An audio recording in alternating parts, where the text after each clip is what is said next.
Прывітанне, сябры! Сёння мы адправімся ў падарожжа праз стагоддзі, каб адкрыць таямніцы аднаго з найвялікшых помнікаў беларускай гісторыі Краўскага замка.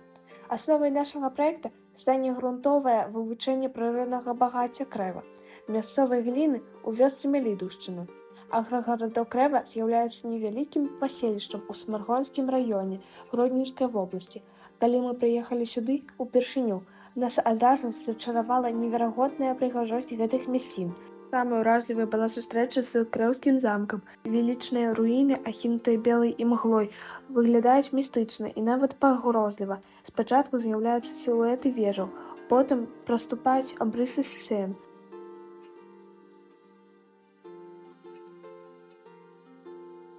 Калі мы стаялі перад велічнымі руінамі Крэўскага замка, у нас узнікла думка: а што калі спрабаваць аднавіць яго гісторыю праз гліну? Вось гляньце на гэтую звычайную, здавалася б, рэч зямлю пад нагамі. Якія сакрэты вялікай гісторыі яна хавае? Наша мэта – даведацца, як мясцовая гліна з ваколіц Мялідаўшчыны выкарыстоўвалася стагоддзі таму і што мы можам зрабіць з ёй сёння. Працуем з глінай ужо колькі гадоў, лепім, тварым, адчуваем, як яна ажывае ў руках. І вось неяк задумаліся, а адкуль яна, гэтая гліна? Аказваецца, адказ быў вось дзе, побач у вёсцы Мялідаўшчына. Наш кіраўнік гуртка кераміка Анастасія Сергеевна распавяла нам, што менавіта там здаўна здабывалі найлепшую гліну для ганчарнай працы. Мы, вядома, адразу паехалі туды, уяўляеце, старыя кар'еры, дзе капалі гліну, цяпер як маляўнічыя азёркі, а колер зямлі там яскравы чырвоны. Гэта жалеза у складзе гліны, якое пасля апалу дае такі цёплы, прыемны колер. Мы бралі гэтую гліну ў рукі, яна тлустая, вельмі пругкая, проста ідэальная для лепкі. Эксперыменты з гэтай гліны паказалі, што яна цудоўна лепіцца. Пры высыханні памераў выраба памяшчаецца на 10-ую частку, але сапраўдная магія стала тое, што пры апале ў печы шэрая гліна ператвараецца ў цёплую чарнаватую тэракоту, становячыся пры гэтым вельмі трывалым матэрыялам. У верасні мы наведалі Смаргонскую раённую бібліятэку, каб знайсці ўсю інфармацыю пра фестываль кераміка Крэва. Мы ўбачылі, як фестываль расце і мяняецца з кожным годам на старых фотаздымках і відэа. Сюды з'язджаюцца майстры з Беларусі, Літвы, Польшчы, Украіны. Тут можна не толькі купіць цудоўныя гліняныя рэчы, але і самому сесці за ганчарны круг, а яшчэ танцы, музыка, тэатральныя пастаноўкі. У кастрычніку мы наведалі сапраўднага чараўніка, ганчара Сергея Мікалаевіча Бандарэнка ў вёсцы Чухны. Сергей Мікалаевіч адкрыў нам сакрэт сваёй працы. У яго галерэі мы ўбачылі неймаверныя рэчы ад традыцыйных свістулек да сучаснай керамікі, а самай цікавай была тэхналогія малачэння. Калі выраб абмазваюць малаком і зноў апальваюць, і ён мяняе колер, але самае нечаканае чакала нас у двары. Там стаяла копія Крэўскага замка, зробленая з маленькіх цаглінак, кожную з якіх Сергей Мікалаевіч рабіў уручную, вывучаючы старыя чарцяжы і фота, каб стварыць дакладную копію. І напрыканцы мы пабачылі камень-ахвярнік, следавік і лабірынт, пра які існуюць цікавыя міфы. Наше даследаванне працягнулася ў Смаргонскім гісторыка-краязнаўчым музеі, дзе мы ўбачылі сапраўдныя скарбы, знойдзеныя падчас раскопак у Крэўскім замку, старажытныя цэглы з княжскай вежы, узоры кафлі, сярэднявечны керамічны посуд, рэшткі металічных вырабаў. Кожны з гэтых прадметаў расказваў сваю унікальную гісторыю. Дзякуючы мясцоваму экскурсаводу Вользе Іванаўне мы даведаліся шмат новага пра будаўніцтва замка. Аказваецца, старажытныя майстры спалучалі розныя матэрыялы. Ніжнюю частку сцен будавалі з палявога камення, а верхнюю з лёгкай, але надзейнай цэглы, якую выраблялі з мясцовай гліны. Мы таксама зразумелі, што незвычайная трапецападобная форма сцен была не выпадковасцю, а вынікам розліку архітэктараў. Такая канструкцыя дазваляла эфектыўней абараняцца. Гэты замак уводзіўся яшчэ ў 14 стагоддзі калі Вялікае княжства Літоўскае было на піку сваёй магутнасці.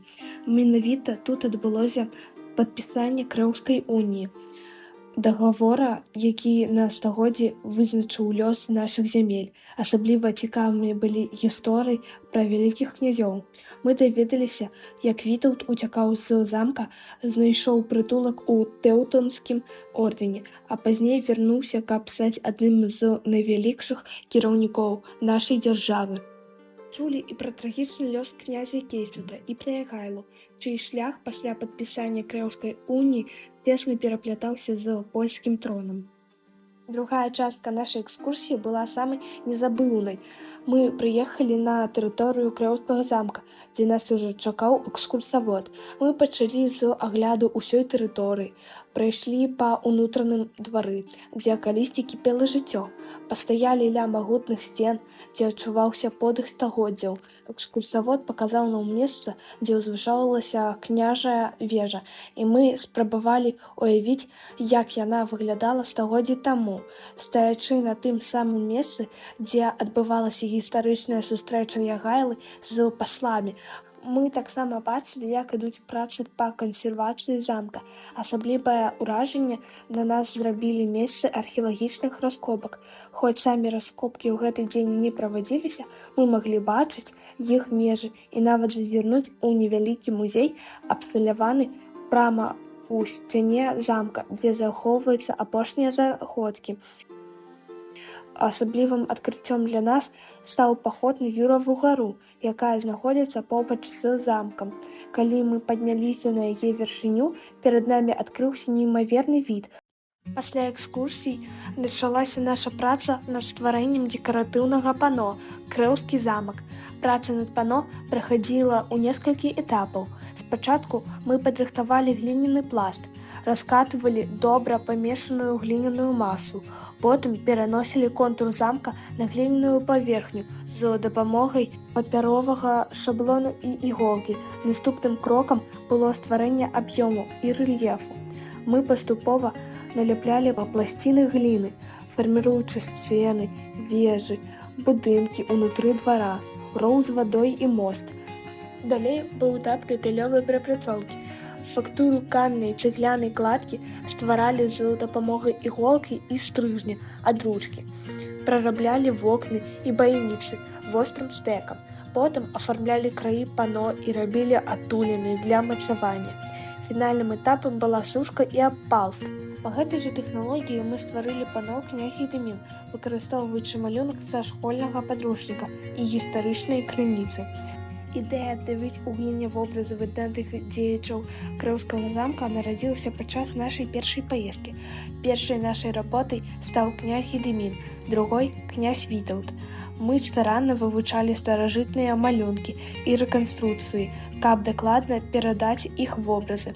Праца ішла ў некалькі этапаў. Спачатку мы падрыхтоўвалі гліняныя жгутыкі, потым фарміравалі з іх тулава спіральнай тэхнікай. Калі асноўная форма была гатова, мы яе старанна заглажвалі стэкай.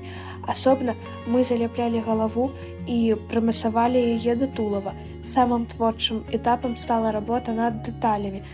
Потым пайшло дэкаратыўнае афармленне, налепілі латы, нанеслі рэльефнае ўпрыгожванне кароны. Стэкай выявілі рысы твару. Фігурка князя Вітаўта гатова. Гэтак жа мы стварылі і іншыя фігуркі Кейсцюта, рыцара і воіна Вялікага княжства Літоўскага. І ведаеце, наша праца цалкам пацвердзіла ўсе нашы здагадкі. Калі мы пачалі ствараць з мясцовай гліны пано і сувеніры, мы сапраўды змаглі даследаваць гэты унікальны матэрыял знутры. Крэўская гліна проста цудоўная. Мы хочам, каб наш праект дапамог маладому пакаленню зноў адкрыць для сябе багацце ўласнай культуры. І мы шчыра спадзяемся, што наша праца дапаможа такім самым дзецям, як і мы, зусім інакш глядзець на старажытныя руіны і на звычайны кавалак гліны ў сваіх руках, бо за ім цэлая гісторыя.